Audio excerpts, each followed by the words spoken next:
മംഗലാപുരത്തേക്ക് service നീട്ടുന്ന Vande Bharat ട്രെയിനിന്റെ അറ്റകുറ്റപ്പണിയും അവിടേക്ക് മാറ്റുമെന്ന് റെയിൽവേ ബോർഡ് വ്യക്തമാക്കിയിരുന്നു. ഇതോടെ തിരുവനന്തപുരം ഡിവിഷന്റെ കീഴിലുള്ള സ്പെയർ റേക്ക് ഉപയോഗിച്ച് കേരളത്തിലൂടെ മറ്റൊരു സർവീസ് നടത്താനുള്ള സാധ്യതയാണ് വരുന്നത്.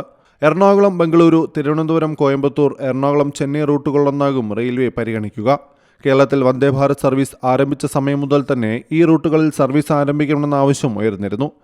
അറ്റകുറ്റപ്പണി സൗകര്യം ഇല്ലെന്ന കാരണമായിരുന്നു എറണാകുളം ബംഗളൂരു, എറണാകുളം ചെന്നൈ വന്ദേഭാരത് ആവശ്യത്തിന് തടസ്സമായിരുന്നത്.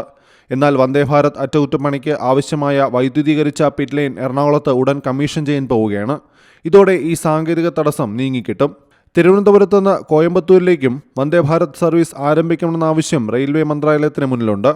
Palakkad M P V K ശ്രീകണ്ഠനും കോയമ്പത്തൂർ MLA വാനതി ശ്രീനിവാസനും ഇക്കാര്യം ചൂണ്ടിക്കാട്ടി റെയിൽവേ മന്ത്രിയെ കണ്ടിരുന്നു.